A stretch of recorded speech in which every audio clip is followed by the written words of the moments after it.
Hi everyone, and welcome back to the Clwb podcast.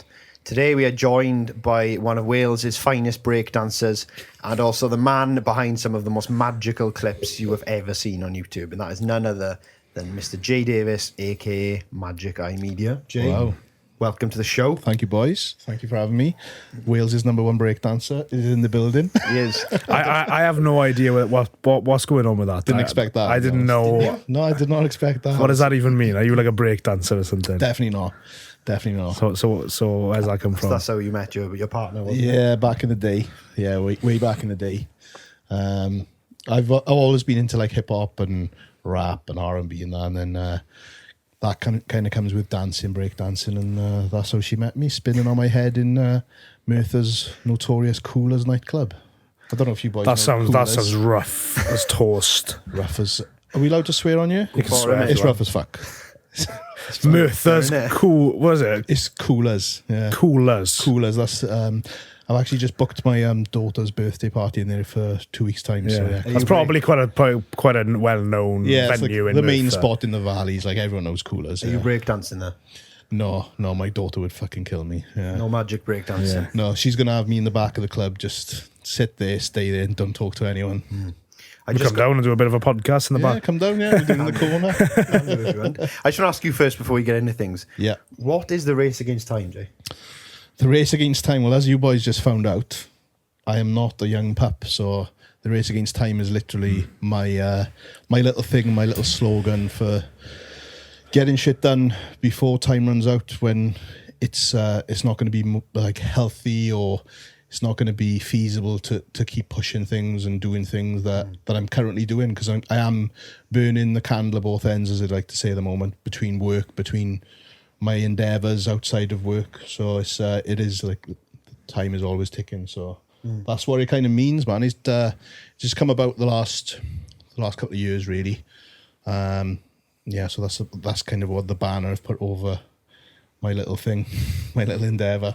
So what are you hoping to achieve then? What is the goal of the race against time? The main thing race against time applies to is bodybuilding.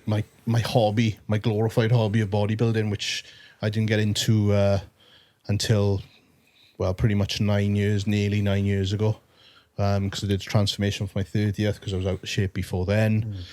And then with bodybuilding, well, I originally just wanted to get in shape, lose weight, because I was carrying a lot of, like, I was DJing, so that's kind of what I did. Before Magic Eye, DJing was like the thing. And that was like the main thing I did from the age of 19 up until COVID hit, really. So not too long ago. I know. Sorry for fucking the algorithm there, boys. So yeah, DJing was the thing, and then I like that a lot. And then COVID set in, so that I was kind of walking away from DJing anyway, because Magic Eye was scaling, and I was just milking DJing, to be honest, because it was easy money. And I was DJing in Fiction in Swansea on a Wednesday night student night. Yeah, there was a resident. I probably saw you there when I was a student. You were probably hanging over the DJ box. Can you play this for me? Can you breakdance for me, please?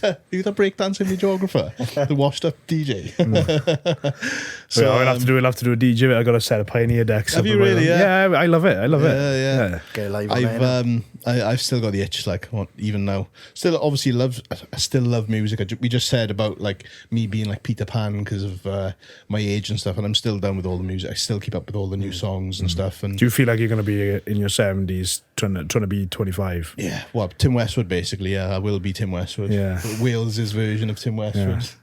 But yes, so that is like, obviously DJing was the thing, bodybuilding stepped in, and gradually, well, I say fitness stepped in, and then gradually that's become bodybuilding. And it wasn't until last year when I had a go at competing that I was comfortable calling myself a bodybuilder up until that point. And then next year is going to be the end of this chapter, and then we move on to whatever's next in terms of the hobby. Like, so you're not going to be bodybuilding after next year then? I'll be bodybuilding, training, because I still love bodybuilding. I'm not saying I'm walking away from bodybuilding, because I've just done 10 years or nearly 10 years of flat out putting everything into it. But in terms of like the focus within bodybuilding, like, pushing things, that's not going to be there. And I'm just going to get, like, hopefully with the tissue I've put on over the last 10 years, is retain that and just get really fucking fit. I just want to become like a beast in the gym fitness wise after that. Athletic. And like I said, I played basketball from 14 up until the last couple of years when I got a bit too heavy to run up and down the court. I'd like to go back into that for a couple of years, just not playing like for a team or anything, but just play it because I loved that as well. That was a big thing for me. So yeah, that's the race against. It's a lot. I know you're racing against quite a few things there. You said about being fit, and obviously, being a bodybuilder. That's something we've noticed recently as well. Obviously went to Perform X in the weekend. Oh yeah. And there seems to be a lot of emphasis now on athleticism, sort of CrossFit, as opposed to just bodybuilding. Apparently, from a lot of people now, it seems to be a narrative that it's quite destructive mentally and physically, and that it doesn't really have your best interest at heart. Bodybuilding. Yeah, bodybuilding. It's a popular narrative. Well, we went to an event that was bodybuilding focused, so of course it was. It's just it's an interesting narrative. Gen pop, isn't it? I think in terms of like making money as well. Unless you've got a niche within bodybuilding or you're there, general population is going to want to be more athletic looking. Like that's why men's physique is so popular, or used to be, and even classic's more popular because it's more of an appealing look. We've heard it a million times. If people say, what do you want to look like, they want to look like Bumstead rather than Ramy. I think being fitter and being more athletic is always going to surpass being a freak because it's more appealing and it's probably more achievable. I say that lightly because Bumstead is definitely not achievable. No. But that look and being athletic with it is definitely going to always come tops to bodybuilding. I think. Yeah, and it seems to be the narrative now going forward. Yeah. I believe we spoke to Ollie March, and I say we spoke to him. We heard him speak, he was saying that the future of fitness now is going to be what you can do outside of the gym. Yeah, in terms of physical capability. Yeah, and I think that's the sort of key narrative going forward. I think the emphasis there was that there is a practical function to what you do in the gym outside of the gym as opposed to just aesthetics. Do you know what I mean? So you can use what you learn in the gym you can just apply it to the rest of your life. Yeah. As opposed to how, the way that you build your body and the size that you build your body to affects you negatively and everything else. I remember Kuba telling us that going for a walk was a massive task for him. Yeah. In peak off season when you're eating, ridiculous calories. It's only that 2 hours in the gym where that is like a good thing about being that big. Because that's probably why the other divisions, other categories are more popular now. You know, because it just seems like less destructive to your body. There's more pros to it than cons, and unfortunately with bodybuilding and being a freak. Not that like any of us know exactly what being a freak is, because we're not.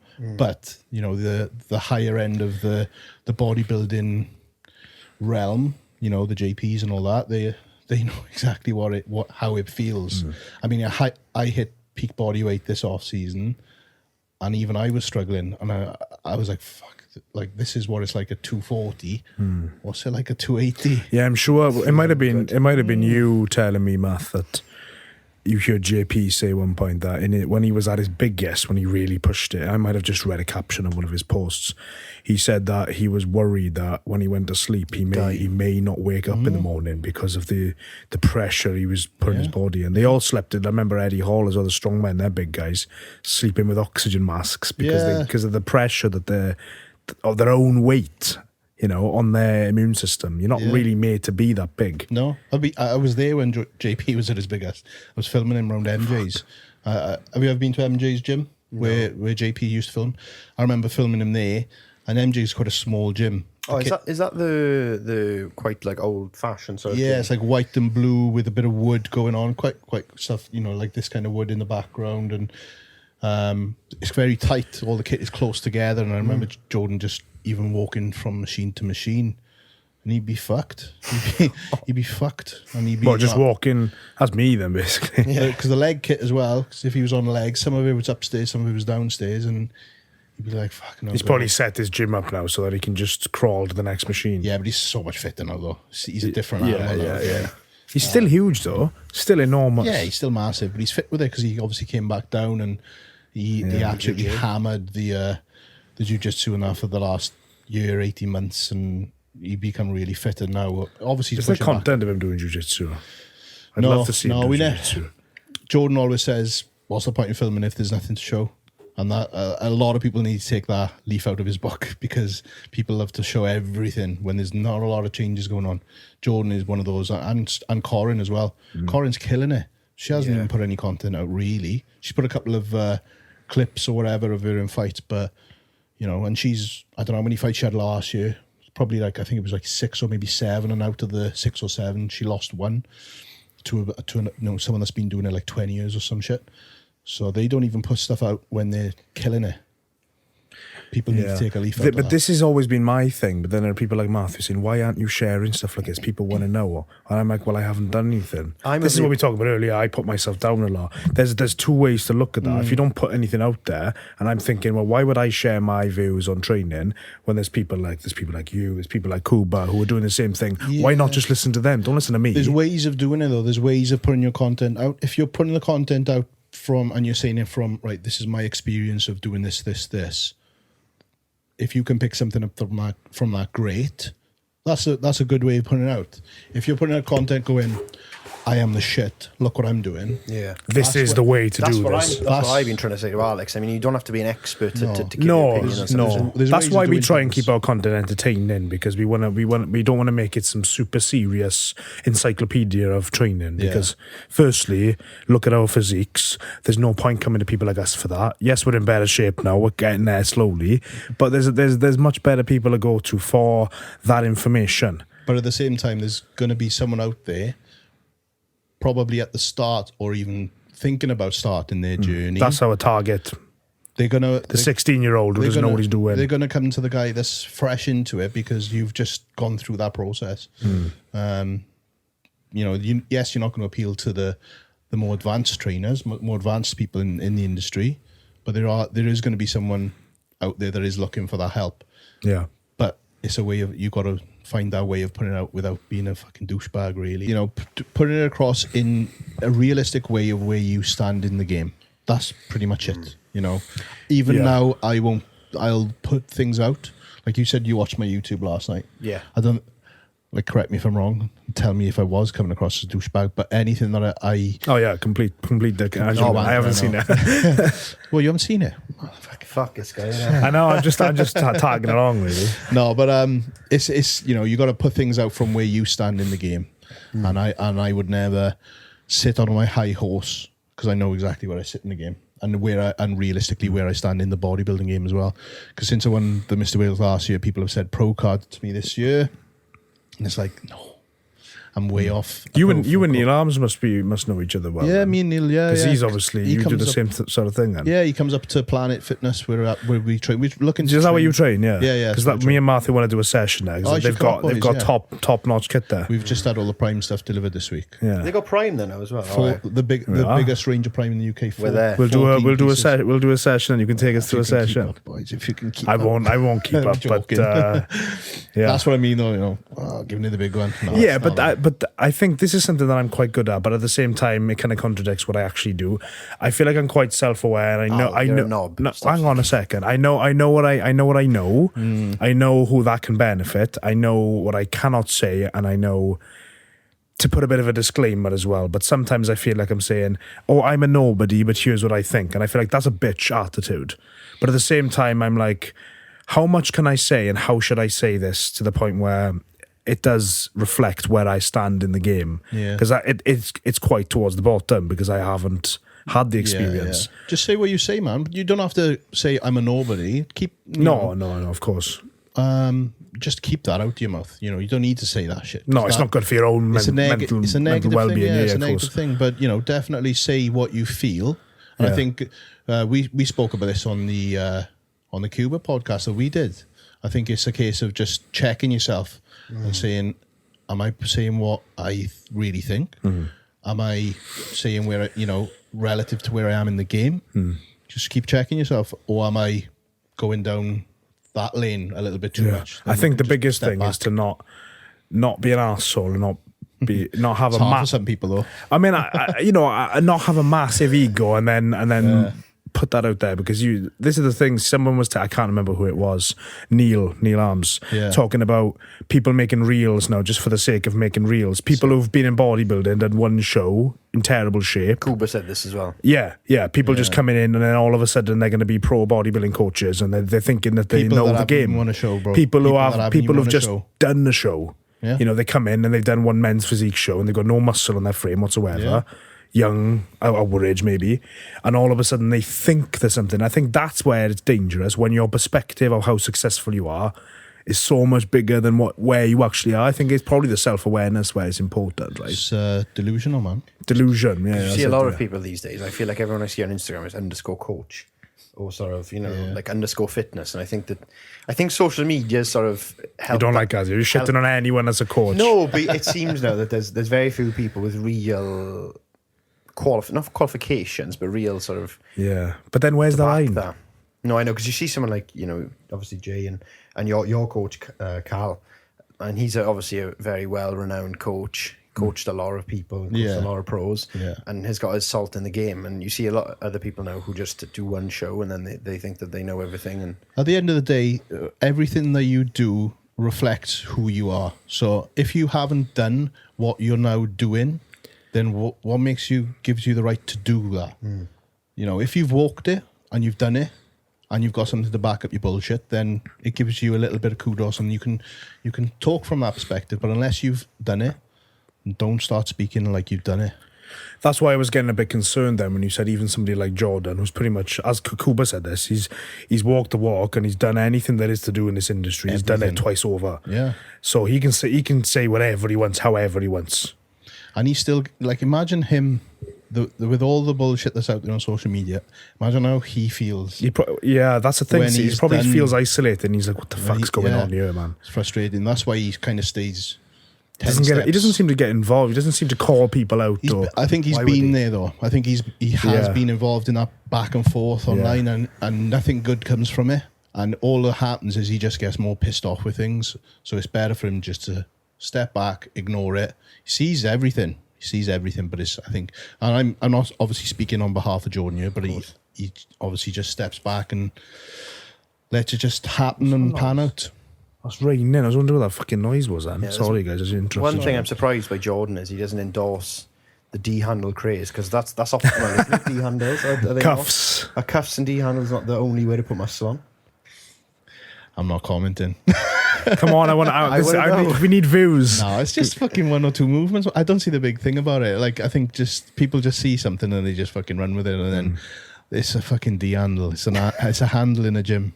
There's many handles. Like, yeah, because you spoke about this on your podcast with James, and I think it's a good topic because nowadays social media is just a cesspool of crap. Did people call him James? Was he Jamie? Jamie. Yeah. Right. I called him James earlier. It's all right. I'm not Jay. I'm Jamie as well. So Oh well, there we are. Something else I didn't know. Only my mother and my missus calls me Jamie. So apologies. Normally I'm in shit street when people start calling me Jamie. It's like yeah, I've done something wrong. Yeah. So obviously we spoke about Mr. Jordan Peters, JP. What is it like then to be around those sort of individuals? The JPs, the Kubas, regularly, because your company Magic Eye Media means that you're always around those people. What is it like then to be around them constantly? It's awesome, man. It's awesome. I take a lot from it. Obviously the content is why I'm there, and that is like always up there. Coming fresh off the back of a shoot with Kuba on Saturday. Me and Kuba haven't shot together for a while, so that was the first one back, and it was a good one. It was up in Durham with Leroy. I did see on social media. It looked like a good laugh. And of course Anth, a good friend of mine, who is also another fucking legend. So those boys went at it on Saturday. So the energy that's always going to come off the back of one of those shoots is always crazy. So I'm looking forward to editing that this week. But in terms of like being around these people, it's good. I'm like a sponge. I said this recently in conversation with Jamie. The last 4 years of where Magic Eye has kind of stepped in as like the hardcore bodybuilding videographer or whatever, and I've been around a lot more hardcore bodybuilders. I've soaked that up like a sponge, which for my own personal endeavor that I've got has been great. But the inspiring, motivating, propels you forward. You have no choice but to succeed when you're around. You can't. Yeah, when you're around people like that that are achieving more than they ever thought. That's kind of your mind. You can't help but just kind of slip into that kind of Even when we went mindset. to do a podcast with Kuba, if I was around that, if we stayed there, if we stayed with him for a week, his routine eventually will come back and we'll be like, why isn't there an RS6 at the front? It's just osmosis. Why am I having a lie in here? Why am I not doing this? Why am I not disciplined? Eventually, I'm gonna. It's like we said, if you're in a house with like Jack Thorburn, Claire Gibson, the people that we look up to, we know that they focus, they're disciplined. Eventually, I'm not going to be having a bottle of wine on a Sunday night. I'm gonna be like, why the fuck would I do that? You'd be having a glass of Dial-In instead. I'd be having a glass of Dial-In, which, by the way, I'm actually feeling the effects, and it's not making me feel anxious. There we go. And that's a good start for me. That's why I bought it straight away. I don't buy pre-workout. I don't like it. Because I usually just try what Matthew's got and see if I like it. And some of it knocks me off my feet and I'm literally sat in the corner of the gym like I don't want to do this. I don't like it. It's a bit pathetic. Rocking back and forth. Yeah, I don't want to go home. You see the state on him when I give him pre. Is he massive pussy? I am. My tolerance for everything is super low. Alcohol as well. Like I'll have this now. If I drunk that now, the caffeine will hit me. So you're gonna have some, or are we doing shots? Go on, and I'll crack it open. Why don't we mix it with some Dial-In then and do that? Am I having more Dial-In before the gym? We'll have it on cam now. I'll have 3 scoops of do not fucking miss. Be off my nut. I'm on 2 heap scoops of that at the moment, and it's doing the job. Yeah. Fuck, that's 400. Yeah, but if you build up a tolerance, so it doesn't have the same effect. Doing the job. Jordan has used me as a guinea pig in the past for Prepare when he's dropping new flavors. He used to give I've tried Prepare Pro. That's good stuff. I didn't really feel too much from it though. No, it's not heavy stim. Because I did it before an SPD session in the gym, and I feel like I wanted something that, wanted something more, and I think it was just a little nootropic, really. This stuff's fantastic. I think I might stay on this. It's good for you. It's not loaded with caffeine. A lot of people that are filming that, they're so intolerant to caffeine, so they'll go with something like Dial-In. You can get that from Stubbs Magic 10 discount code. I thought he'd be plugging his own code at some point. Sorry, I'll cut it out. I'm joking. It must be mad though, being around like Kuba, JP, Leroy Davis, Anth Bales. Like, it must be an insane environment. How did you get to that though? Like, what's the journey from? Because you got to that through Magic Eye, right? Yeah. Or was it the bodybuilding stuff? No, Magic. No, so I'm not like. But my bodybuilding thing is completely separate to Magic Eye. That's like my hobby. That's my glorified hobby. So yeah, my question would be, obviously me and Merthyr were right at the beginning of a similar journey that you've taken. We don't know where we're going to go with it, but when I look at somebody like you and what you're doing, that's what I see, what I'd like to be in a few years. What happens in that process from us to where you are now? How do you actually get to be in filming for people like that? Well, you've got to start off by spinning on your head in a Merthyr nightclub. Hang on. There. Coolers, yeah. No, it's a mad one. It's like obviously we spoke. I'm of an age. 29. And this was never the plan for me. Okay. Like, from the age of 19 up until 33, 34, I was DJ. Like, that was everything to me. DJ Dave. My DJ Dave. I've got a sleeve tattoo with like Technics and music. It's all DJ themed. I probably wouldn't even know the artist you like because you're of a different era, right? You're 90s, I'm right? Mozart. I'm down with cheeky bastard. I'm down with all the new stuff. I probably know more than you about the new music. Oh yeah, you would do. I'm a full. What do you listen to then? Hip hop and R&B and rap. I wouldn't have a We like clue. New York jazz. New York jazz. No, I'm a techno. Techno. Techno. Oh, you are Welsh, aren't you? You are Welsh. But proper techno, none of that buzzing stuff. And I don't listen to drum and bass. What's proper techno?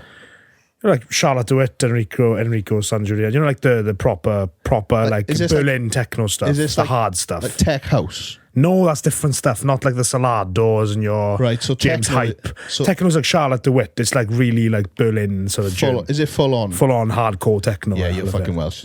Welsh is like, what about you? What music are you into? D&B. D&B. I like D&B. See, so yeah, I like drum and bass. Like, There. obviously, you know Brucey. Oh, you'd be fucking. Oh, I'm not that sort of way. I like a bit of harder. A bit of K9. Yeah. I like a bit of K9. It's fucking. I It's, filmed K9 last summer. Shut up. Yeah, music festival, yeah. Where? In Cardiff. Where was he? Inside Out. Inside Out Music Festival. I went to see him at Creamfields. Ah. That was So, fucking yeah, mad. K9 is like hardcore drum and bass. Brucey's obviously more commercial, more. I fluffier, cannot. isn't it? I'm probably going to cut this out, but I cannot stand Brucey. Oh, mate. I fucking hate that sort of music. I is like. killing it. I don't want any no lyrics, no vocals. I Yeah. just want bass, and I want I want a kick drum. I like a bit of love vocals. I like a bit of not drama, but Trance is my thing. You know, like the like. Mate, you're fucking Welsh. No. You don't. Literally, no, right. I'm not having this argument because I'll sit here all day and I'll justify my preferences. what was the original point here? Oh, how do we get? How do Oh, we're talking about you let's pull DJ, it back. then I Let's asked pull it you. back. I think we're going to be star fights over music now. Yeah. Me and Jay versus Al. Yeah, we'll do a BJ. We'll roll now on the floor. So yeah, music, DJing obviously was the thing, and then I literally wanted to get in shape for my 30th. Like, I know obviously we're talking about Magic Eye, but this is where it came from. So wanted to get in shape for my 30th, so I did this transformation. In that process of getting in shape and getting friggin' racing snake shape, no muscle on me, I discovered this passion for like training and documenting it. Started watching a lot of YouTubers at that point. Lex Griffin was probably the guy on YouTube at that point, and the Hodge twins, and I don't know if you've seen any of their stuff. So We're going back. I remember the Hodge twins. yeah, so this was like 2014 this now. Yeah, that's what I started watching. Yeah, so 2014, and then obviously watching YouTubers and stuff like that, fitness YouTubers, I was like, oh, this is pretty cool to fucking document your training and that. I'm gonna have a go. Never had interest in the camera, never picked up a camera before then. So I think I was about a year into training, did the first transformation. That kind of blew up a little bit. Everyone was like, oh, that's amazing. Started helping a couple of people with diets. Bought a GoPro, started filming my training in JJB Sports, which is now Everlast Fitness in Merthyr. We all start there. In the retail park. I remember that. Yeah. JJB. So I started doing some edits, ended up buying a GoPro, then I bought a point and shoot Sony, I think it was, an A5000. It's basically similar to what we're shooting on. Pretty right much, now. yeah. It was like the entry level point and shoot camera. Yeah. And it was just, I thought at the time, it was like, oh, this is amazing. I've spent like 300-400 quid on a camera. I'm the shit. Started a YouTube channel. Yeah, like started no disrespect. Started vlogging. And then I had like at the time, because I wanted to do the vlogging, I wanted to do the coaching. I had a little brand called Learn As You Lift. All those videos from Learn As You Lift days are now private on my YouTube channel because I do not want those revisited. Get them up. They're gone. I've kept a couple active because my daughter watches them. We've been on trips away vlogs and stuff. Comment below if you want them to be re-released. They're not coming. OnlyFans. They're gone. Yeah. They're archived. Maybe OnlyFans would be one. Oh, actually, Game's a it's game. a fucking moneymaker. Race against time, brother. You got to get on it. So that was that, and then obviously as the YouTube channel started growing, and my editing started improving from doing all my own videos, self-taught, obviously YouTube, watching tutorials. I then got picked up by Nick Orton of Body Power. So Nick Orton approached me and said that he'd seen some of my videos. Would I like to do some editing for Body Power for their marketing stuff? I was like, oh, this is sick, because I was going to Body Power at that point. That is cool. I was going there as a spectator, queuing fucking 3 hours to have pictures with all these guys like Flex and that. So Yeah. did some That's what we're editing. doing. Did some editing for them. He liked it, and then must have been 3 months after that he was like, "Do you want to come to India for 3 weeks touring with us as our official videographer?" And I was like, "Shit, India. I better buy a fucking camera because I still have my point and shoot." I was like, Bangalore, the boys, isn't it? yeah. And that was the start of like Magic Eye. Obviously, in that time, I came up with the name. So you fell into it accidentally. Absolutely fell into it, man. Absolutely fell into it. I always say passion takes you places, mate. And So just go where the passion is. I had a massive passion for it. I loved fitness. I loved creating. I was a DJ for God knows how many years before that. So I was always creative in terms of like, mixing and stuff like that. Yeah. In school, I was always doing art. So there's always been a bit of a creative thing in the background. But I never thought I was going to be where I am now in school, like many years ago. But filming for the top dogs in the industry. yeah, and then it's just been a bit of a snowball. I'm not saying it, after that India trip, I was suddenly there. I actually went back to my day job after that. And I had quite a decent role in like a day job. And then what I was doing is just managing my shoots around that day job. So on Saturdays, Lex Griffin, who I originally started watching when I did my transformation, I was his official videographer by this point because I filmed his wedding. And then I used to film him all his YouTube content. So I'd go up to Manchester on a Saturday morning on his door by 9 o'clock in the morning, film all day. We'll film 3 YouTube videos, leave his house at 7 o'clock at night, drive back to good old Merthyr around the day job, around the family. So it was just like doing everything I could to make it work. And then eventually, moments came where I was like, right, it's sink or swim now with Magic Eye because I've got enough work that I could go with it, run with it. So I need to go all in. And then I just made that plan A because I was always told by a good friend, like, if there's no plan B, plan A will work. That's kind of where we're at now. Yeah. We've jumped into this before we really should have. Obviously with the privilege of the resources that I've got to fall back on if necessary. Yeah. But there is no plan B at this point. There is no day job underlining all of this. No. It's just, we need clients, we need to work. That does bring with a bit of pressure that might lead us to financial gain as opposed to... Pressure makes diamonds, man. Yeah, well, yeah, that's what we're going for now. We're probably going to ask you for a lot of advice. We're not going to ask you shitloads of questions. I thought you were going to say ask you for money then. I was like, yeah, this is a paid podcast at this point. Sweet, happy days. Yeah. But so that's kind of, and then it just snowballs from there, and it's just a case of being consistent with your craft and your grind. Is it harder now though? Because you're going back a couple of years now, are you? When people who filmed YouTube videos probably were more experienced. Because now I think that everyone wants a YouTube channel. There has been a development in the amount of people who want content now. Because the demand has increased as well. If you look back in the day, if you took a camera somewhere, people would look at you as if you've got a third eye. Yeah. Or a magic eye. or a Jap's eye. But nowadays, if you take a camera somewhere, everyone's like, "Oh, okay, just another camera." Yeah, you still get the looks though. I feel it. Even in Perform X, we were getting looks walking around. You filming me. I can see it. I can feel it. Because even fucking Jane down the road has got a camera on her phone filming everything on Snapchat. But the fact that you're doing something productive and making something good.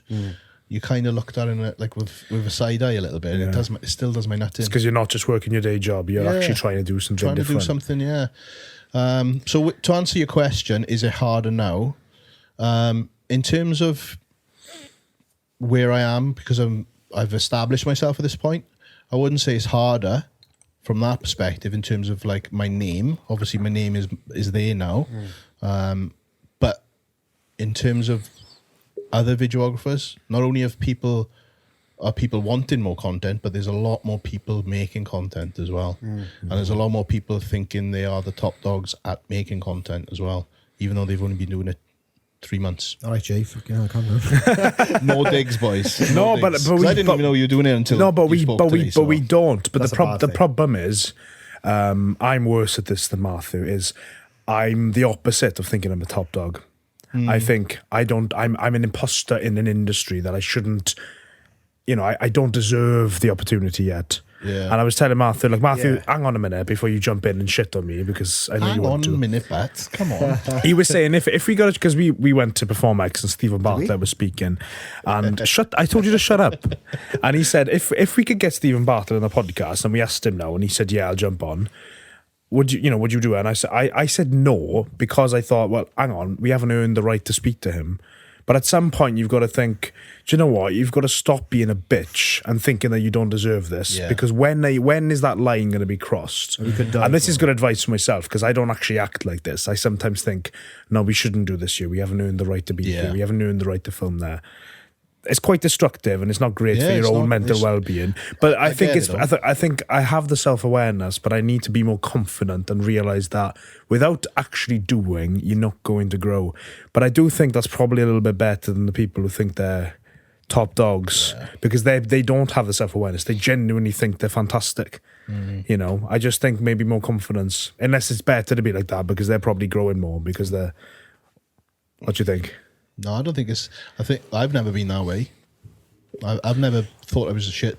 I think of a little bit of imposter syndrome is it's kind of needed sometimes because it makes you aware and you're checking yourself constantly. Yeah, checking even yourself. to this day, man. Even to this day, like let's just call it 9 years because obviously that's when I started fucking about with the GoPro. Even this far into the journey of Magic Eye or whatever, I still question it, and that's why I stay away from things which make me question it. So in terms of following other creators, I won't really look at what other people do. We were speaking earlier about Ed stuff. Like Ed just filmed for me for my YouTube because I respect like his style, but I would never want to do that style because that's Ed's style. And Ed's quite new to the game, and I mean his tag is incredibly handsome and humble. So in terms of thinking you're the shit, he definitely thinks he's the shit. But he puts coming himself from down a lot. it's coming from a good place. But at the same time, he not only like this is the thing with me. I inflate my ego a little bit above my means, right? But then what I've got to do, I've got to prove that I'm worth what I say I am. Yeah. So yeah, he does put that handle up, but his reels are fantastic. So yes, okay, it's a little bit arrogant, but it's tongue in cheek. It is. It's tongue in cheek, yeah. But most people cheek. can see that. Obviously, there are going to be people thinking you think you're hard, don't you? I bet he gets DMs all the time like that. Yeah. But he walks the walk as well. No, he's doing great. That's man. the thing. That's what I respect. Because I knew Ed when he was working in reception on Ultraflex Hull Gym. You know, we've had conversations. Because I remember him to this day. There is hope for his riches. I remember him to this day saying to me how much he loves my work and that. So and now he's working alongside me. You know, we're both in the same. There's enough work for everyone at the end of the day, but he's got his style that he's known for, and I've got my style, and that's why I don't really tend to look at what other people are doing. You've especially in this game, you've got to like, this is what I do. This is what I do well. And this is what I'm going to roll with. We're not at that point yet. At this point, I am doing what you're saying not to do. And I'm saying I want to be like Jay. I want to be like Ed. At the same time, I don't look up to people in the sense that I try and copy them because I wouldn't feel a sense of accomplishment if I just became a copycat. And that's not good for you either. I mean, why would you want... It's not good for the industry to have people coming up and just doing what you do. But I do want to do what you do. Yeah. I don't think there's shame in saying that. I want to be able to follow a similar path. Of course. I just haven't found we haven't really done any client work really at this point. You're very early in the process. And Day one, really. Day one. So it's like, it takes time, man. And it's just, it's going back to it, it's a case of just grafting it out and embracing the challenge, the grind or whatever, and just keeping consistent with it and just keep fucking banging away. Keep banging the drum. Yeah. That's all you got to do, man. Yeah, because I enjoy this stuff, and obviously I think it's good though to take inspiration from other people. 100%. Because there are definitely shots from your YouTube videos that I'm going to try to recreate, like the dumbbell camera to dumbbell one. Well, that's Ed's doing that. I'm not going to take what was that? credit for Was there a reel you sent me when you were doing was it a curl? I tell you what, let me show you. And it just transformed to the gym. I had a camera. This was Ed's shot, not mine. I was just the model for the day, but the camera by the side. And he wanted me to lift the camera up, and take my phone. As the camera comes up, it turns into a dumbbell. It's fucking phenomenal. You're not going to see this in the camera. I'll overlay it. It is phenomenal. You know this spit. Look at that. Oh god, I'm gonna have to get in touch with Ed did this. Ed. I'll overlay this so you guys can see this as well. Yeah. No, but I think I'll send you the landscape version. Yeah. I think it's good though to take inspiration from other creators. You have to, man. Have to. And I think, you know, with that stuff there, me and Ed had planned this weeks in advance. We didn't just turn up and Ed went, right, I want you to do this. He had the shot in his head and he was like, I want to do these certain things. And I was like, yeah, I want this certain thing, this style of thing for an intro for all my YouTube videos for this prep. Which is why I've used you, Ed, because of that. I want your style of it, and you run with it. I was like, whatever you need me to do. He's very Ed in focus, I think. Nice, flashy transitions, but makes him look professional. That's his style, yeah. Yeah. You know, he's very, very creative. He's good, man. He's good. But again, it's like, I would say I'm more down the raw, fly on wall, documentary, film, cinematic style.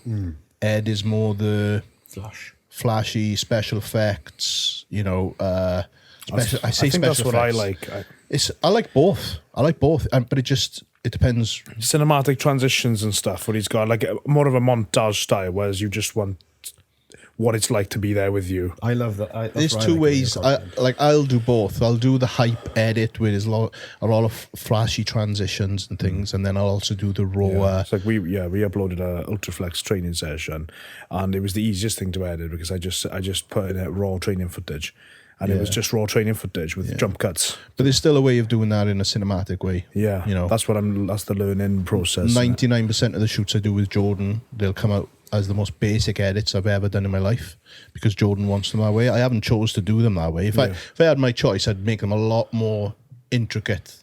Yeah, but Jordan wants like I don't think you need to with somebody like that because the focus is on his value. Yeah. Maybe that's what he wants. He wants to just direct it onto him. But no, he doesn't want that. He just wants to show the work.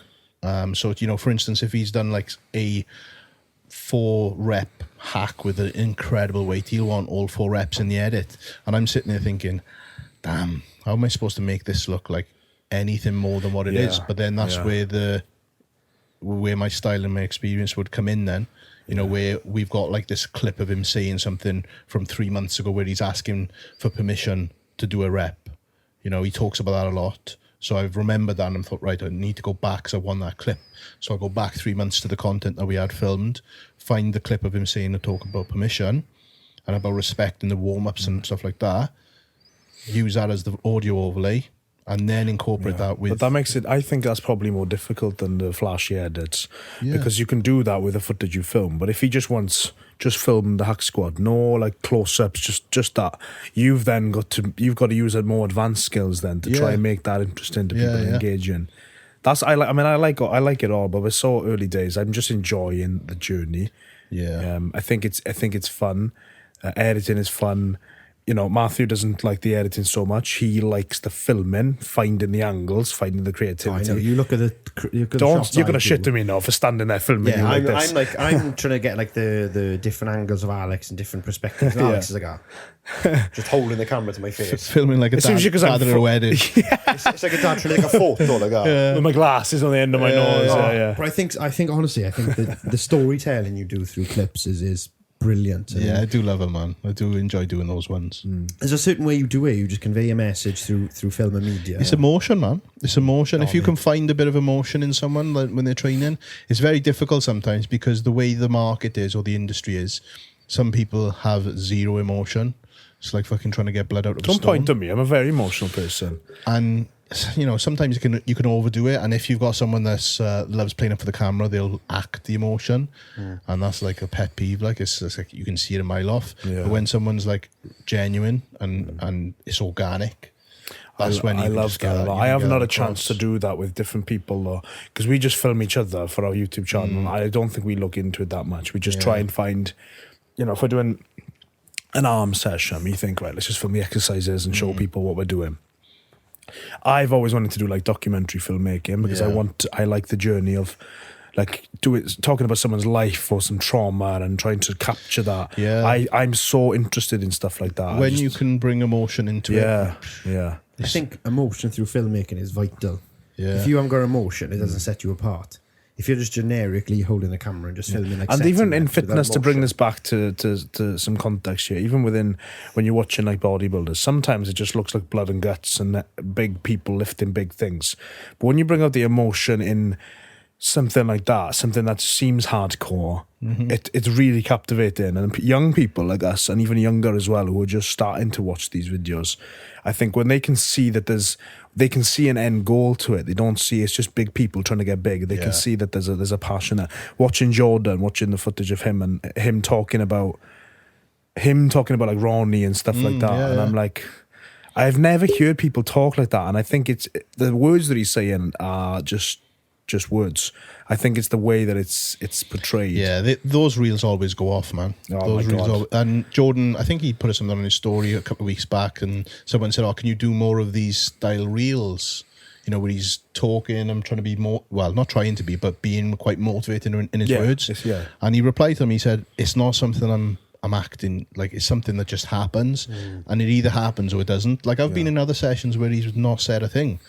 That then I've got to just go to town on an edit and then hope he likes it. There have been moments when I've gone to town on an edit and I've spent 6 hours editing a 60-second Instagram edit.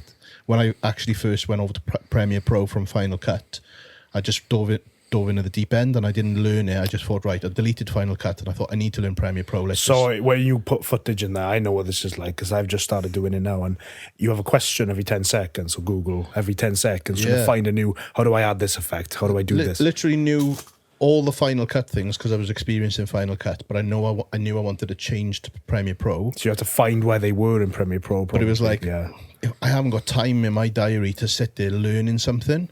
So the best way for me to learn, which is the way I've always done and the way I've got to where I am, is just by fucking diving in. So I literally clicked on delete, Final Cut, gone, everything's gone.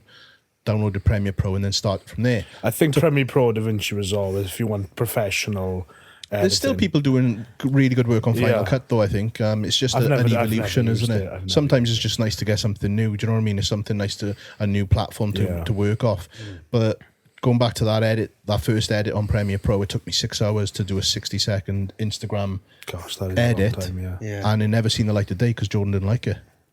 So what didn't you like about it? Too much going on, too much flashy, too much editing, too much things going on. Because that's all I had to work with realistically in that session. So I think we went back and I think I put like more reps of sets in and things like that. Less, it's probably more difficult because you can't tell him what shots you want. He just wants he wants you to capture it as the way he's doing it. No one tells me what shots they want. They will literally just do their thing and I capture. That's the skill of the videographer. Because it's not that's what I want at the end of the day. That's my job. They will want something cool off the back of it, but that's come off the back of me putting 4 or 5 years into my style. They book me for who I am and how I capture things. So they don't come to me and say, can you capture it this way, capture it that way?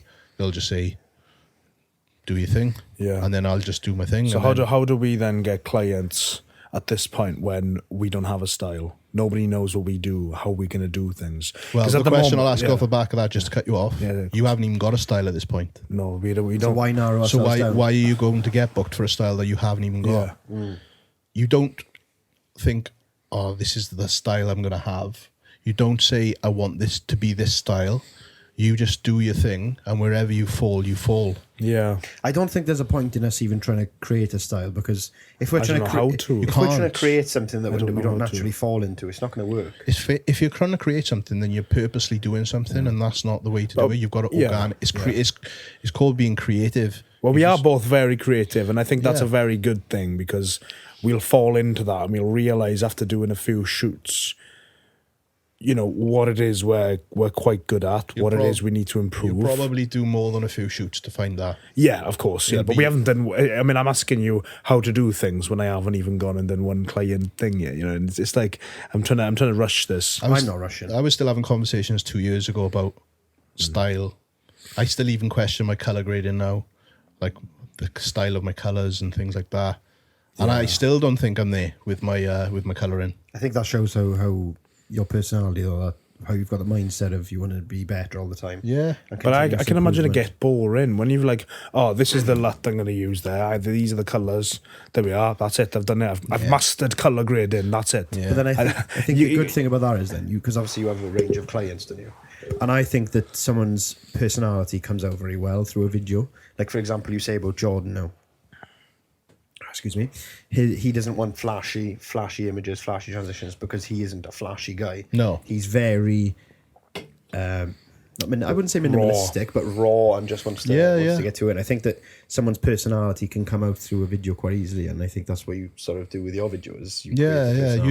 I think that just comes with experience, with working with more people. You're going to know how to look at someone when you're shooting them and think, right, they're this kind of person. They're probably going to want this style of edit or video style back to them.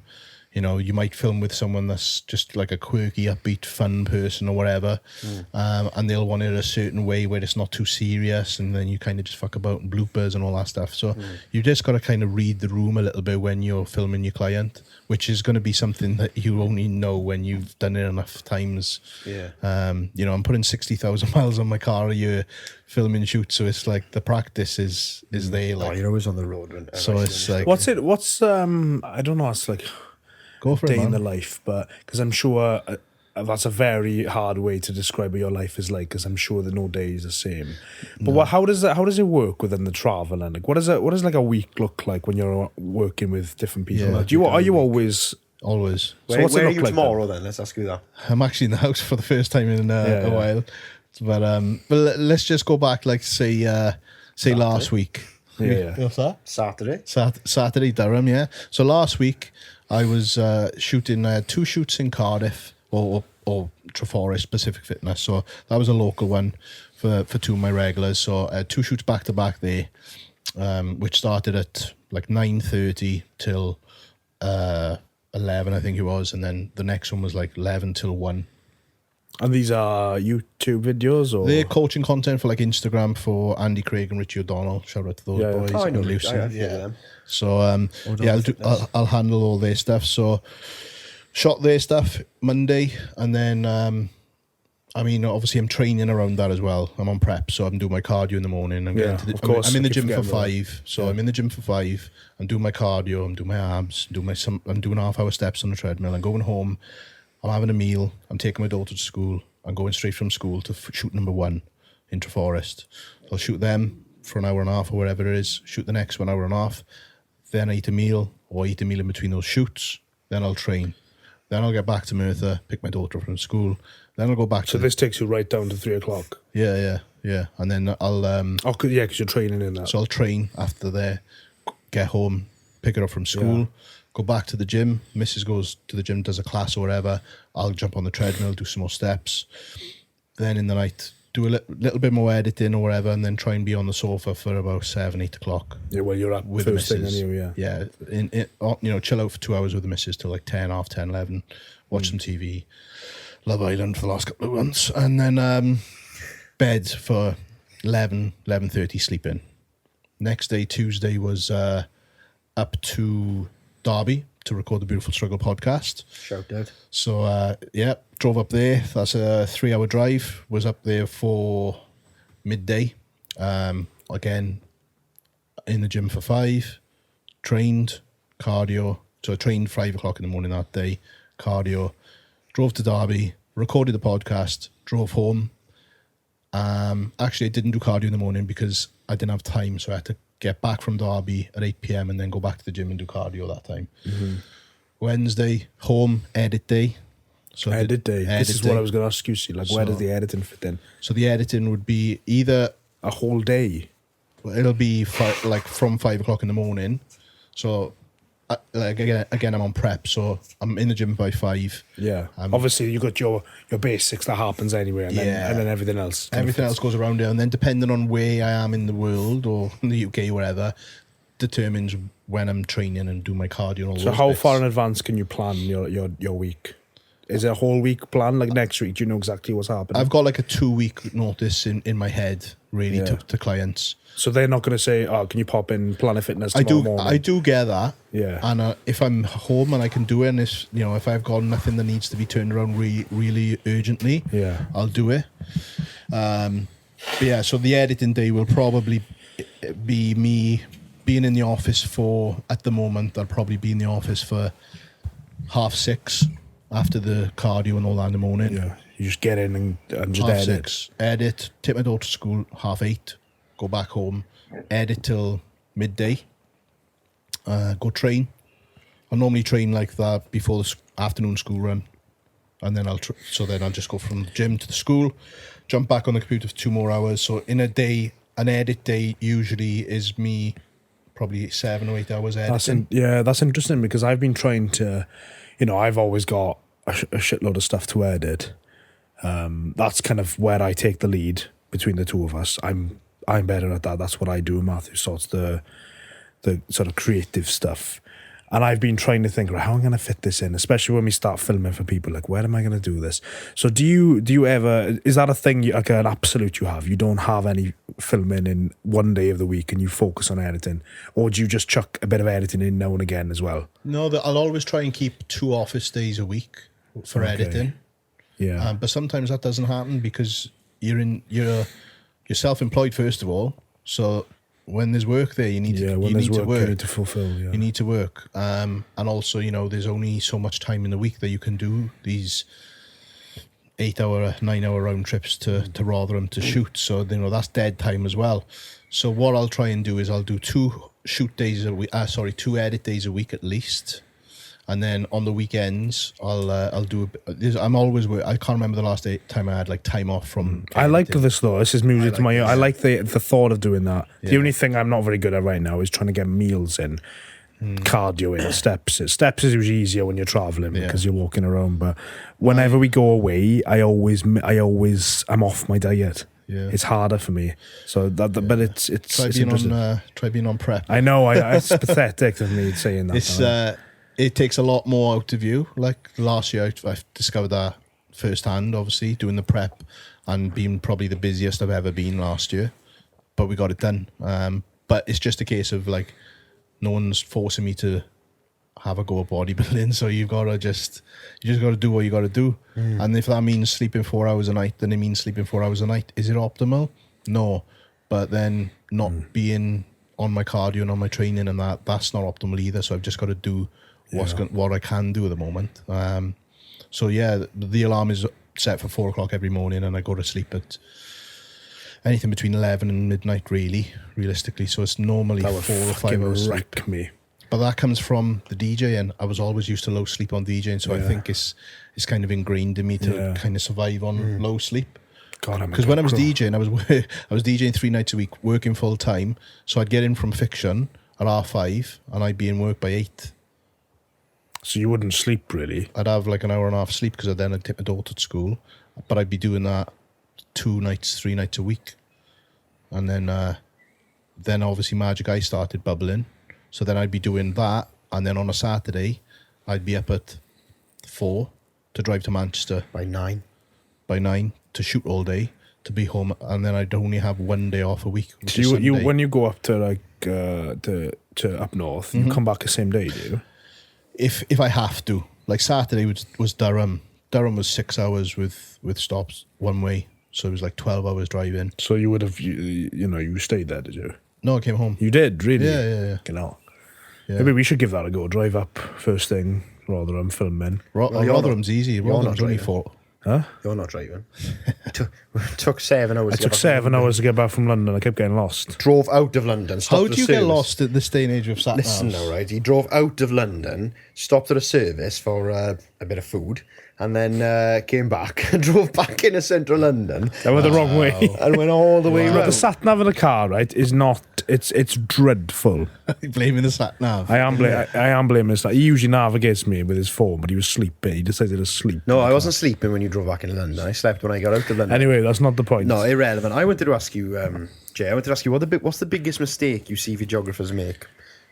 This has turned into a bit of a media style. I feel like I apologize for anyone who thinks that I'm just turning this into a consultation, because it is helpful to us.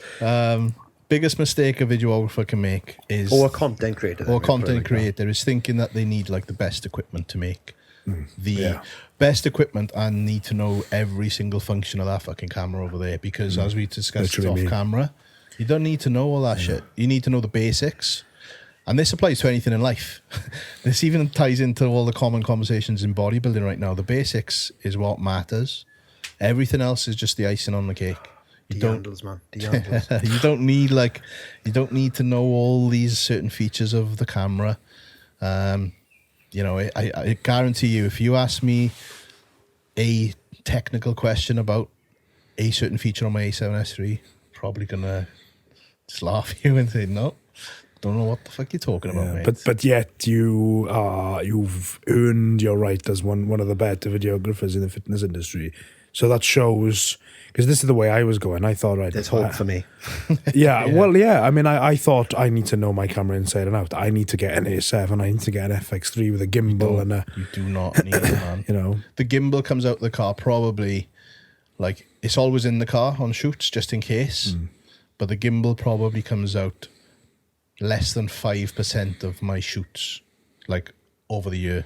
Like, it'll come out just for those establishing clean shots that I need of like a venue or something. Weddings, particularly, like weddings, the gimbal will take a hike. Do you do weddings, do you? Yeah, dabble in weddings throughout the year. Yeah, probably like 10 to 15, something like that. I've got Magic Eye weddings. My sister's got a wedding coming up. Does she want a videographer? Yes. MagicEyeWeddings.com. Yeah, because I didn't know that. I didn't know, and I'm looking for a videographer for my sister's wedding. There we go. It's July next year. Well, check it out. Obviously, there's no pressure. No. But yeah, weddings 10 to 15 a year. And then... Give me a second. I think my father, hang on, let me ring him.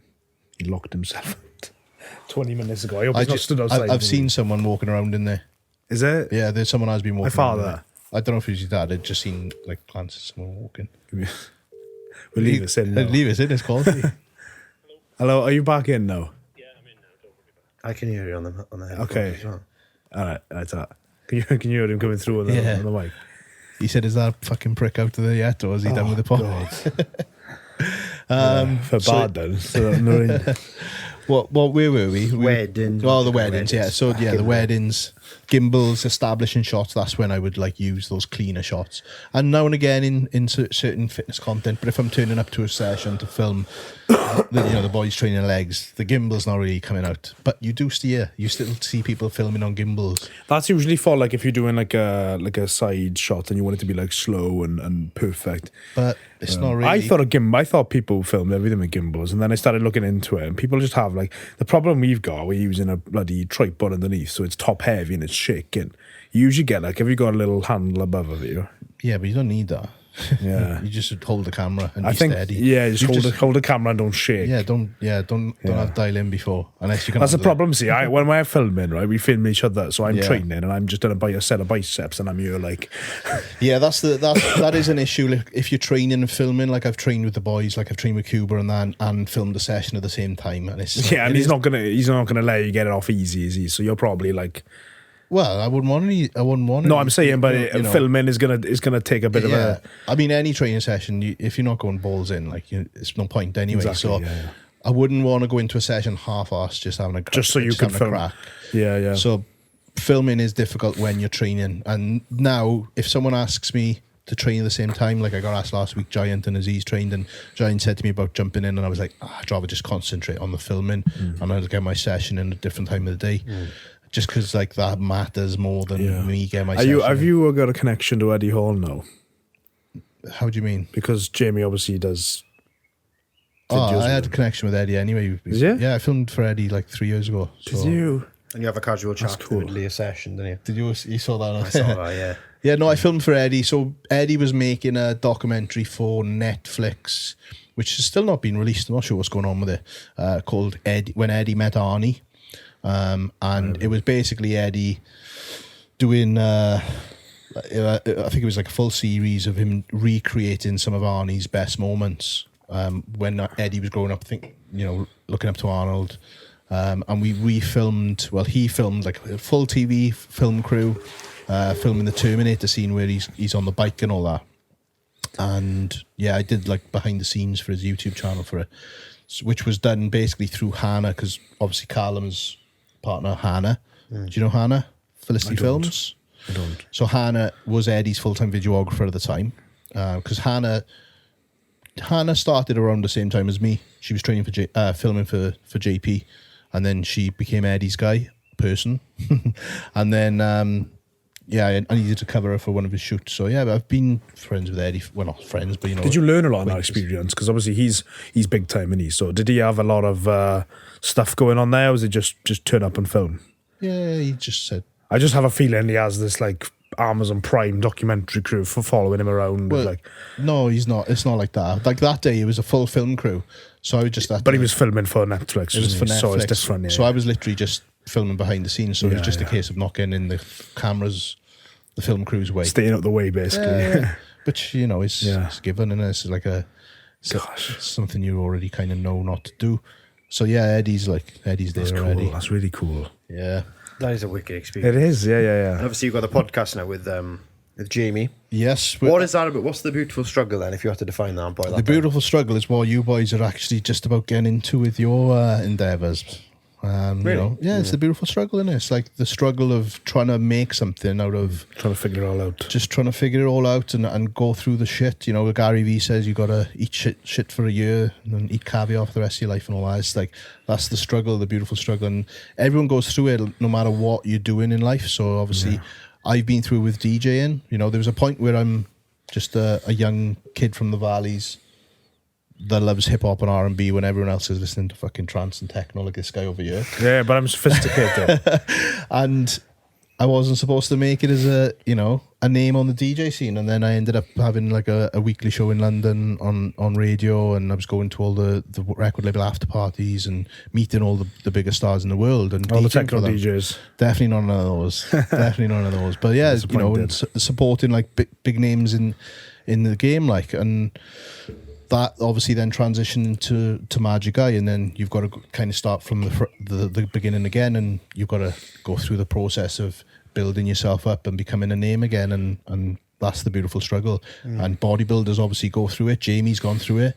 Jamie's currently still going through it. Jamie's trying to still figure things out himself at the moment, because he's got to this point in bodybuilding where it's like, which way do I go? Do I want to compete? I always thought people had it figured out, man. And No one has even it figured speaking out. to Stephen Bartlett, and he says, Speaking to him. listening to Stephen Bartlett, and he said that he'll look at other businesses and think, oh, they've got it all figured out.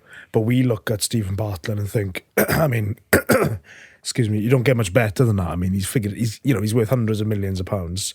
He's built huge businesses. He's invested in massive businesses and built them.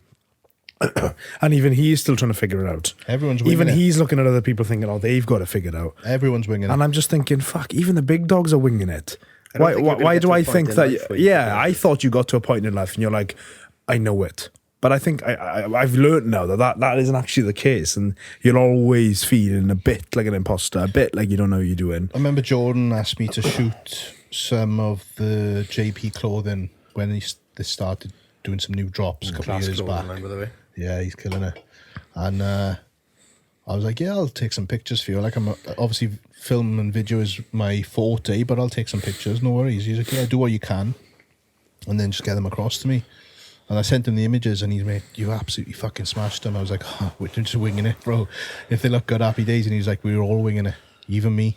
And even JP, he's top of the game. Yeah, You kind of got to wing it, and then so even as sort of, let's say, number one, top of the pyramid, right, and everyone else is emulating you and looking up to you, let's say. Yeah. Even people like that are like, fuck, I still don't know. Maybe it adds more pressure because people think you've got it all figured out, and you're like, fuck, I don't. you just got to go all in on something. You need to work so it doesn't. Yeah, this is what I've been trying to tell you all as well. If you wait until you're ready, you're never going to be anywhere. You're never going to be ready. You've just got to do. Just got to do. Yeah. Just got to do. Simple. And Do I what think, do. I think if you waited for a time that you were, quote unquote, sure of yourself to do Magic Eye Media, then you might still be DJing or doing whatever you were doing. Yeah. You wouldn't have just taken that leap. Yeah, I just waited 7 years to step on stage because I wanted to be ready. And then I thought, shit, before long, I'm not going to even have a fucking chance to have a go at this bodybuilding stuff and step on stage. So last year was like, I can't fucking stand back anymore. I need to have a go before it's too late. It's the race against time. If you wait 20 years to be ready for something, you might go into that, and the experience of doing the comp has shown you that what you've done so far has all been wrong. You've got to get into it to learn, I think. Yeah. And the best lessons I've had are not watching a Premiere Pro course. It's encountering the problem, overcoming the obstacle as you go. That's where the learning happens. Hands-on. It's like if I said, oh, Math, watch this 6-hour course in Premiere Pro. When you started to apply that, you would have forgotten every single fucking thing you learned. I'm not gonna because do you that. didn't have a practical application for it at the time. Yeah. You didn't have the reason to apply that knowledge. And that's what I've learned, even in my short time as a videographer. I've learned that instead of learning it in advance, just go in and do it in the industry, get stuck in. Obviously, you've got to be prepared to a certain extent. Yeah, But, you're going to learn things. And as long as you learn from them, like on the job or whatever, as long as you learn from, shouldn't have done that, should have done it this way, then job done. That's progress, isn't it? So what's the biggest struggle the Magic Eye has faced then? The biggest struggle Magic Eye's faced. And what did you learn from overcoming that? Or like a failure or something that you've encountered and you thought, I really fucked that up.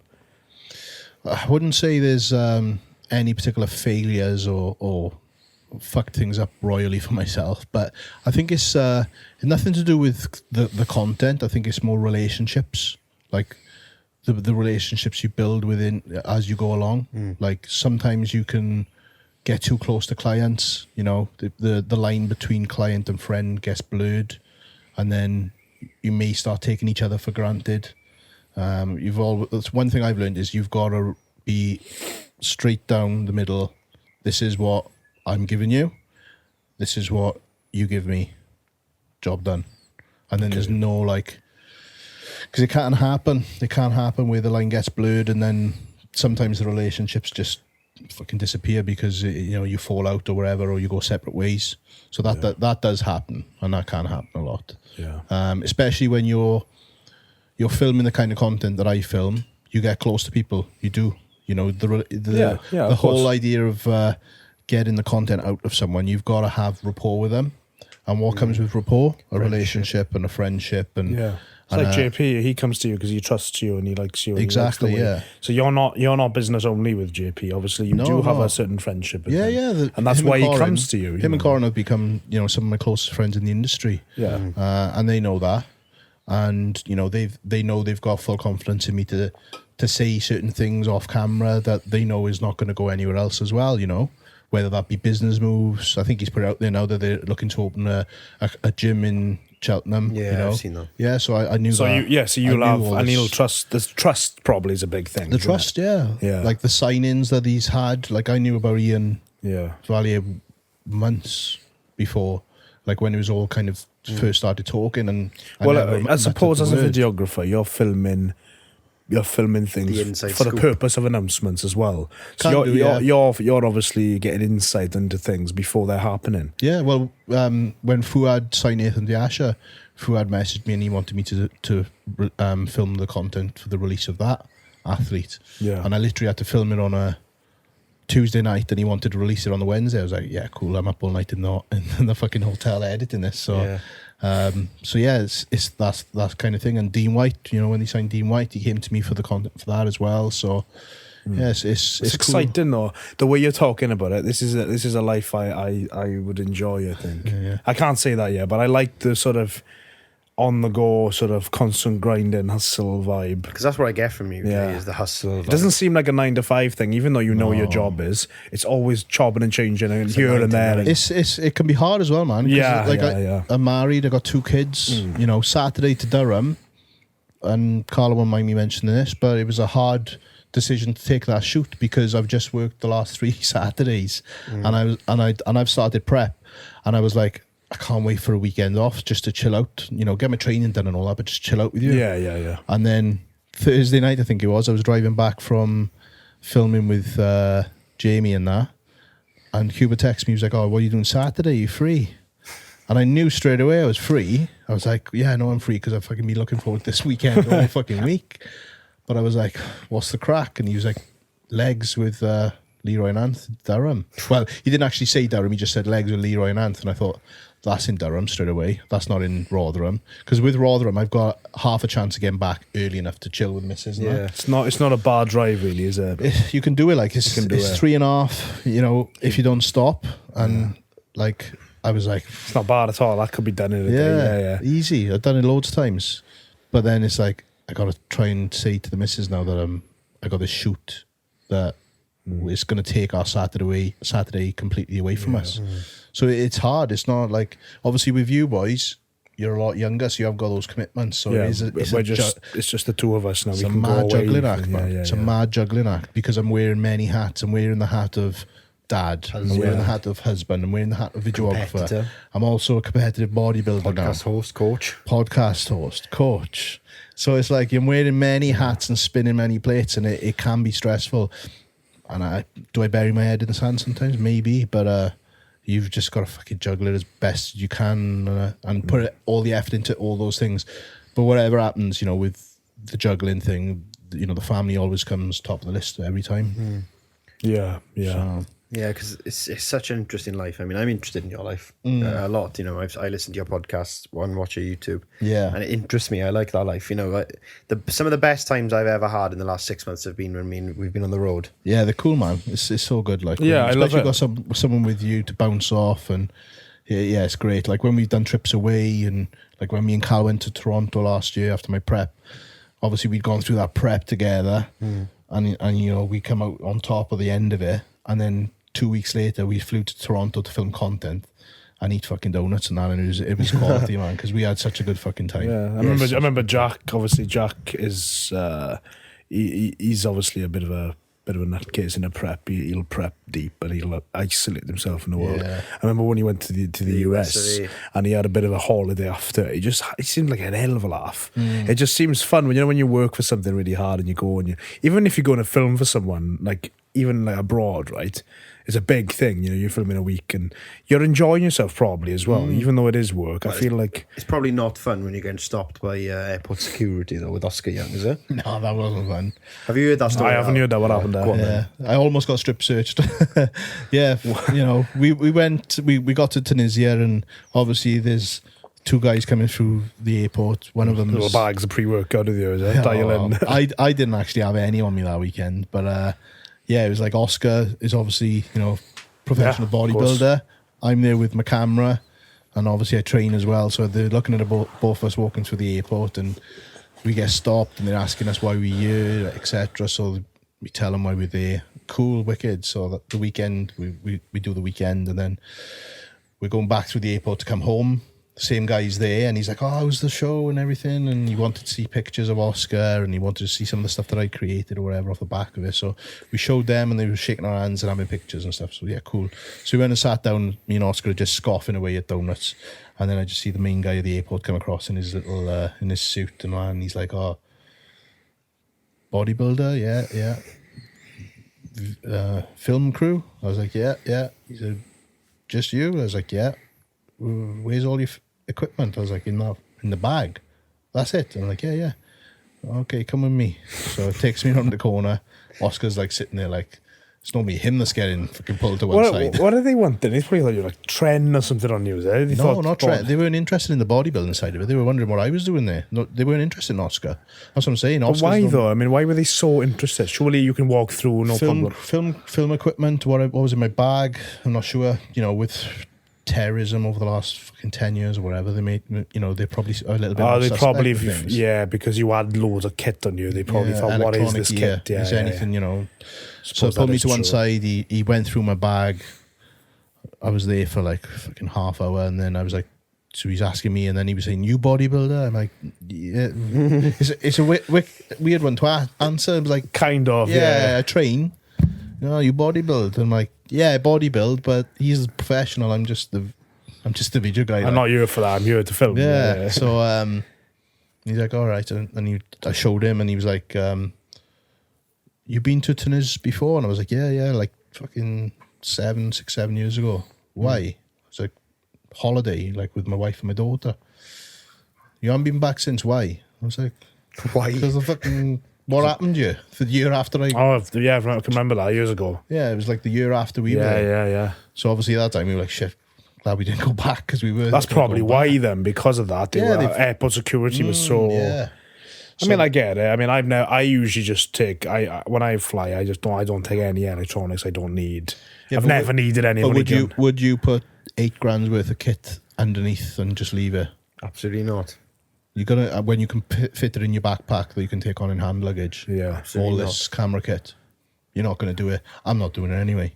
I've thought about this. Like, what if I was taking like a couple of big cameras, not just this. I mean, when we have more kit and we need more stuff. Like, if you have got £8,000 to £10,000 of the stuff, like, I don't know how comfortable I'll be, because I've seen the way airport security sometimes treat luggage. They're just chucking it about. Oh, God, I don't know. I've always felt a bit thing about how do they manage it? How do people go abroad with all this stuff? You've got to travel like minimal. Like you never need more than one camera anyway, unless you're doing like this kind of thing. But you can take point and shoots and stuff. But if you're like for those trips, I've done so many over the years now, and it's just all you need is your laptop, your camera, your batteries, a couple of memory cards, just a couple of chores, and all of that stuff. All of that stuff.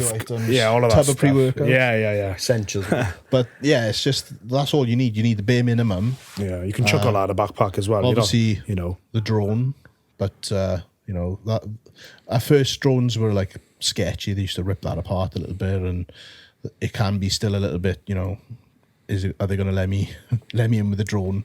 But yes, but then he took me to a different place in the airport that day, and I had to see the big guy from the airport, and then that went on for another 20 minutes or so. And then I finally went back to Oscar, and Oscar was like sitting there sweating, thinking if I was ever But they coming can back. see what your kit is. Surely they're like, okay, fair enough. He's a professional bodybuilder. Yeah. Might not He's understand just it. shown us all of the footage that he's taken. Yeah. He's clearly, but you were coming back out anyway, so I don't see what the issue is. I honestly think they just don't. Where we landed, because we weren't in the main Tunisian airport, it was somewhere outside of that because Oscar messed up the booking. So I think it was a quieter airport, and they don't really see people. They were of surprised to sta- see people with status. status. Yeah, yeah. That seems weird me saying Yeah, that. but it might have been, that might be how they saw it. Yeah, They would have seen interesting maybe, like interesting Yeah. people. So I think person they of just, interest. I think they yeah. just wanted to pull us or pull me or whatever, just to grill and find out. And They could probably sense you were from Merthyr. yeah, they probably thought it's Yeah. that guy spinning on his head and yeah. breakdancing videographer. Yeah, that seems like a mad story, and I can't imagine being stopped in an airport. Sweating, bro, sweating. Oh, to be honest, I think this has been like a sort of manual on how to be a videographer, I guess. It's also been a very casual podcast. I haven't stuck to a list of things. I thought we'll just Casual's go the with best it. way, innit? I think it is. You know, the best conversations we've had, because I never really prep too much anymore. Exposing himself. But no, I'm not ashamed of that, because I am best when I let Matthew start and then I come in and sort of find something interesting and just go with it. When I plan too much, I used to do that on my old podcast. I used to have question 1, question 2, question 3, and it turns into a formal interview. Yeah. It's boring. I just have research and Yeah, that's the problem I've got. A Like little if bit. I show you what I've got down for you, exposing myself, yeah. Caffeine addict, I've just got that's like a it. couple of research notes that I know, and then talking points. You know, some of these we haven't even covered. Well, get You know, into them if you want. We go quick fire if you want. If you want Should do rapid fire. Go on then, let's get rapid fire going with Jay Davies. dial in style. Style, yeah. Get some more. Come I on. need some more of that now, yeah, we'll top up. Right then, a little rapid fire section. Right. Why do you think content creation is essential to old school businesses to improve their social media pages? You know the ones I want about. Yeah, they need to move with the times at the end of the day because they're going to get lost. You either sink or swim now with content. And I've advised multiple friends that are coaches and stuff years ago, from when I first started doing this, you need to start getting on social media, putting your content out, putting your personality across, because that's going to ultimately bring you up to the speed where everyone else is, because there's going to be newer guys coming in or newer businesses coming in that are up to speed of it, might not be as good, but because people can see what they're doing, they're going to be more relevant, more active, sell more, earn more money, and then you just get lost behind. So in other words, contact us for social media creation or Magic Eye. If he has time for you. Yeah, just go with Magic Guy. Well, yeah. Ali, put yourself down there. I'm putting myself down, yeah. Yeah, keep doing that. Yeah. Another one. What is it like working with Callum? What is his influence like? I a prick. No. Because we met him on the weekend. Obviously, I told you about this, and there was just an aura about him. Yeah, I can't describe it. he's a good guy, man. He's And a good guy. Oscar seemed very relaxed. Yeah, one of my best friends. No, he was chilled out. I liked him. And he looked sick as well. Both of them. They both had lovely outfits on. Oscar always looks sick. He's like the best dressed guy in the fucking world, man. I know. I was just there with my Ultraflex hoodie on with some Yeah. shorts on. I don't. What was Oscar rocking? Some Gucci or Balenciaga? Oh, he smelled amazing. He had his Louis Vuitton Louis on as well. Vuitton. Yeah. Travis Scott's. I bet he had Travis Scott's on. He had I think he had some shoes on with different coloured laces. I would have grayscaled my phone, wouldn't I? Carl's got the Cole Buxtons on. Carla's got a Travis Scott's on, I think, there. What's he got on there? There's some Jordans. Oscar's got probably the best selection of Jordans that you've never seen. What about Really? that? Well, they're definitely off Merthyr Market, them. Are Trying to buy these? your Vibrams out. Yeah. My what? Are they Vibrams? Is that what they called? Vivo. Vivos. Vivos. Vibrams. Vibram. Where did I get that Vibrams. These are good. These are. I like. But yeah, these. so what is Callum like then? No, he's a very good guy, man. Like anyone that you see me kind of around, they're going to be a certain kind of person. Like I'm at that age now where I can kind of gauge people, and if they're good people, and I can kind of gauge that, and then I'll be around them a lot. And Callum is like someone that we started becoming friends. Probably like we knew each other, but the back end of last year did a couple of shoots, and we kind of got on. And then that's when I started thinking about, I want to do a prep. Who do I go to for a coach? And then no other better selection, I guess. I could see the way he was, with his clients. And at that time, I wasn't being coached by anyone, and because I was coached by Kuba previously, did a year solid with Kuba, which was awesome. And then I kind of lost my way after that for a little while because Jamie kind of took the reins a little bit, but then because we're mates, it was like, that line is blurred again, that line I'm talking about. So, you know, he was telling me to do things and I wasn't doing them, like as a coach, you know, to client. I was probably doing more.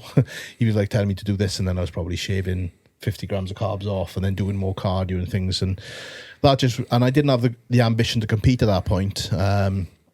So, yeah, and then I was like thinking about competing and I was like, who do I go to? Well, if I'm going to give this a fucking good go and I'll actually compete, because that was the first time I thought about competing. I thought, right, let's go to Cal, see if he was up for it. So he was up for the challenge and yeah, we've just developed this relationship now where the last 2 years we've become close and he's a good person to soak up energy off, obviously, and he's got this way about him that he's a people person. So I've seen him almost like a bit of a chameleon, where depending on who he's working with, his mannerisms or the way he talks to that person changes. I see that. So, you know, with me, I mean, I think it's a little bit more casual with me. He knows I'm going to get shit done regardless, but I've seen him with other people that may need to be handheld a little bit more. Handled, And then he'll change the way he speaks to them. And yeah, that just shows a good coach, because at the end of the day, coaches, they're all doing the same thing. Clwb's good at that. Clwb Gibson, our coach. He's Clwb, very good at that. He changes. I can see the way He's probably speaks learned to that from certain Cal. people. Yeah, because obviously he was the one who got him through his main. Yeah, that's true. So actually, I think you know, like I was saying, coaches are doing the same thing. There's not like it's not that difficult. Everyone is you train hard, you eat clean, and then stick to a plan. I think the person that you are as a coach, it determines how good of a coach you are. Really, those ones that are getting the most of the results, obviously they know a lot, but it probably comes down to how they're treating their clients. Yeah, so it's Carl's a good one. He's a good one. Yeah, even though he rips the piss out of the Welsh, because he does take the piss out of me why? daily. Why is it the accent? Just the accent. Yeah, he sends me voice notes daily. You know, like obviously because I'm putting all these not progress pictures because I'm staying in the raps, but like these pictures up of like the prep and all that, and then these like quotes like, you know, race against time and clock is ticking and all this shit. He's voice noting me, yes, man, we'll get the chariots out and we'll go to war. He's taking the piss out of the Welsh now, is he? Oh, yeah. I see. Right. We'll get him down here. We'll show him Merthyr. I'll tell you what, we. because we've got a bit of a Welsh team now with the pro coach squad. Like, so there's a few of us down here. So he has mentioned coming down to do content. So if we drag him over the border, see if he's available. Obviously, probably be a case of maybe taking your stuff up towards like wherever they're training. That's not an issue. That's not an issue for us. Obviously, time wise, if there's an opportunity to do that, we'll keep in touch. I mean, obviously, he's I'll definitely take you up on your offer to shadow you at a shoot at some point, if that's appropriate, of course. I'm pretty sure you just say you're going to split your clients 50-50 with us, so we'll have half your business. Yeah, so man. Yeah, stay in my house as well if you want. Can we? Yeah. Even when you're up in Rotherham. Yeah. Jump in with the missus. Keep her warm while I'm away. Anything else you want?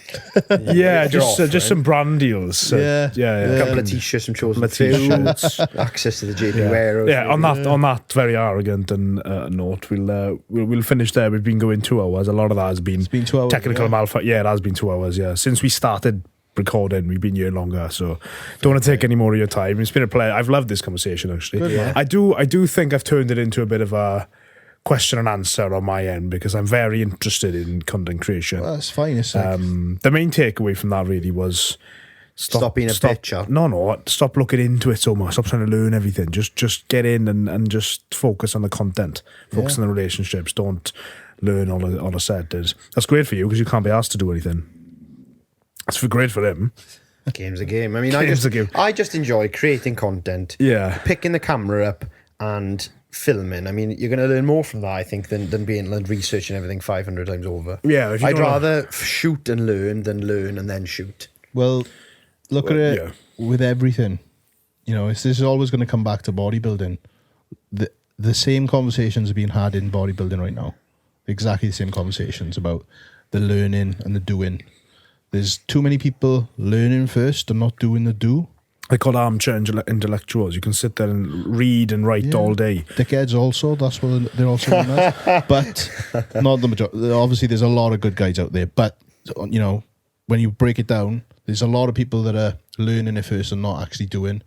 Learning and then teaching without the experience. Yeah, and you got to do the do first sometimes. So you're probably in a more advantageous position than you, because you're doing, you know, in terms of like you just want to create and you're overthinking it a little bit. So I think, but we do as much as each other. It's not like Merthyr's always out in the field and I'm hiding away. Yeah, no, I know that we do everything together. But I have, and this is where Merthyr's good with me, because I have a. You just overthink a lot. Yeah, but I don't learn and then do, because I know now that the doing is where the learning comes from. Yeah.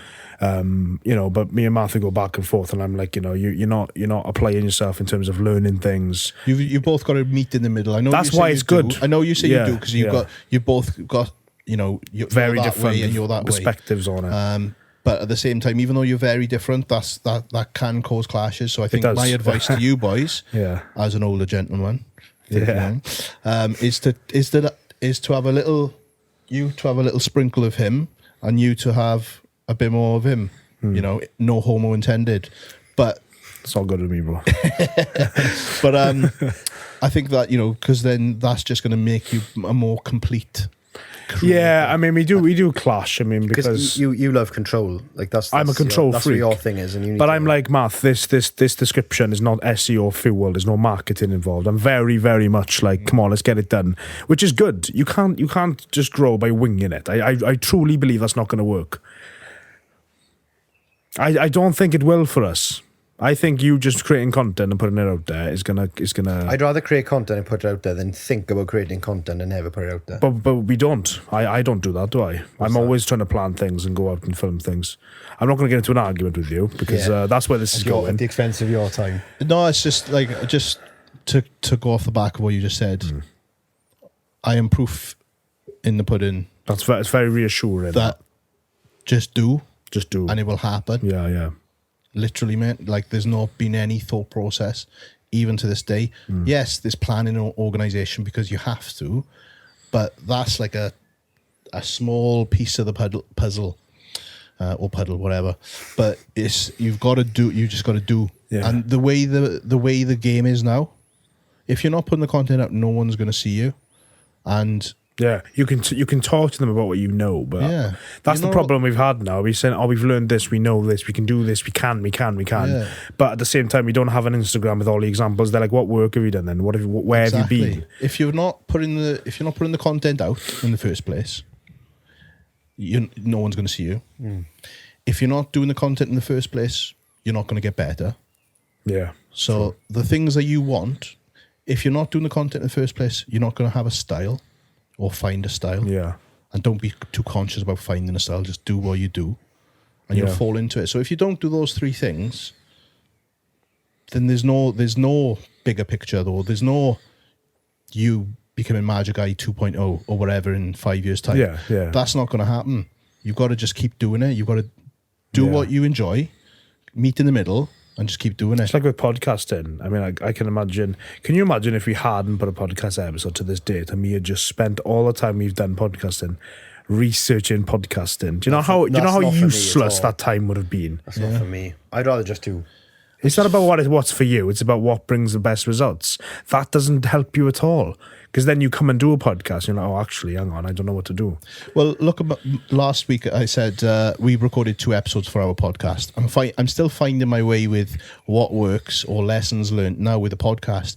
So what you're kind of going through now with becoming videographers and creators, I'm going through with creating the podcast. Last week, my audio failed because I didn't have the right setup, and it stressed me the fuck out. And I've ended up having to do a podcast, which is going to be released tonight, with laptop backup audio using the mic that was just recording on the Audacity in the background.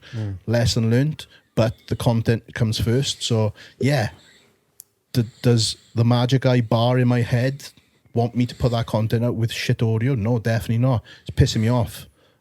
But the content comes first. So if I don't put that content out, what am I going to do? Drag Jamie's wife and my wife back up to Derby to record the episode with the girls. Yeah, I suppose when you've they've got to got really other weigh shit it going up. on. You've just got to fucking do, man. And yeah, sometimes it won't work out.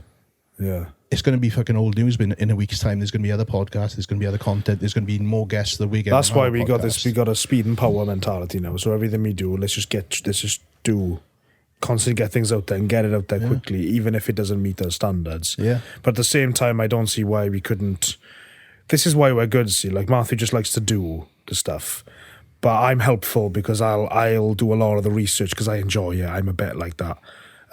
So I'll help put a bit of marketing into it, understand what sort of titles are going to. It's good to have that, 100%. I think especially now when everyone's doing it, it is important. But You've got to use it to your advantage. but if we may put one video out a year with absolute perfect keywords, we're going to do fuck all. Yeah. Whereas if you just put a video saying a little chest video from yesterday, and you put one of them on every single day, you're going to do way better. It's all accumulation. Yeah. If you put one amazing video out in 6 months, and by that point he's done 60 videos, there's only going to be one of you that's more known. Yeah, or doing exactly. better. Exactly. That's why we're good together, because he's just like, let's just do. And I'm like, well, let's get it right as well. And that's not to battle you off against each other. That's me saying, in that 60 videos that he's made compared to your one, this is obviously just figuratively speaking, Yeah. In your 60 videos compared to your one, you have now leveled up tenfold because you've practiced. It's the experience doing as the well, 60 yeah. videos. That's right. I always think about. It's just accumulation of content and just keeping the ball rolling. Keeping the ball rolling. Yeah. If you have to roll a ball once, But that's what we do now. I mean, it's not that I do that. This is what we do. I like, let's just go. Now that we've left our jobs, I'm like, I'm not doing this slowly. No. Let's record everything and put everything out there. Yeah. You know, let's have a strategy. Let's know what we're putting out there, what categories where everything's falling into. That's what I'm good at. And I've created a system now where Merthyr can manage all of that. And I allow him to be creative because he's taking the lead on that. I'm also very creative. That's one of my strengths. But I like the learning. I like the back end stuff. Yeah. That's why you've got an even balance of it. Yeah. You'll be fine. The only thing is, it does sometimes battle us off against each other. It does. That'll probably, you'll have moments where you just have to figure that out. And then you're like, right, this is what I think. So we need to just meet in the middle and then come find some common ground. That's probably going to be it's helped. it's a 50-50 It's helped. thing we control. It has helped now that Merthyr knows that I'm always right. That's helped a lot. in there, like. Right, we're going to call it a day. Sounds like now my because- marriage, that. She's always right. It is like a marriage. It's like a marriage. But I just want to say thank you though. For Yeah. your time. No worries, Yeah. man. Thank you. I Thank appreciate you. I've got it. a sweaty I- hand there. I appreciate that. Sweaty I appreciate that. dialing hand. Mate, Yeah. I'm on that level too. But I hope everyone has enjoyed this. There's definitely value to take from this, even if you're a small time content creator or if you aspire That's definitely to be the best in the business. definitely been the main message, the main topic of discussion. We tend to come away from the pure bodybuilding conversations because I know a lot of people, they want the more rounded conversation. Yeah. You probably get tired talking about bodybuilding. And it's not what well. I'm And just this, a video guy anyway. yeah, yeah, the best just a video break dancer from Merthyr. That's it. Washed up. Washed Right, up break dancer. But I hope someone has taken some value from this content, and if you have, please don't forget to like this video or rate it on whatever platform you're on, and check out the Beautiful Struggle podcast as well. So it is a very good podcast, and if you want any content creation, don't bother with this guy. Come to us. But he only films for people like JP and Kuba. We film for no one at the moment, but we film. You know, we're good. We're good. We'll try. But anyway, guys, thank you for listening. Yes. We'll see you. We'll see in you the next week. Thank you, boys. episode.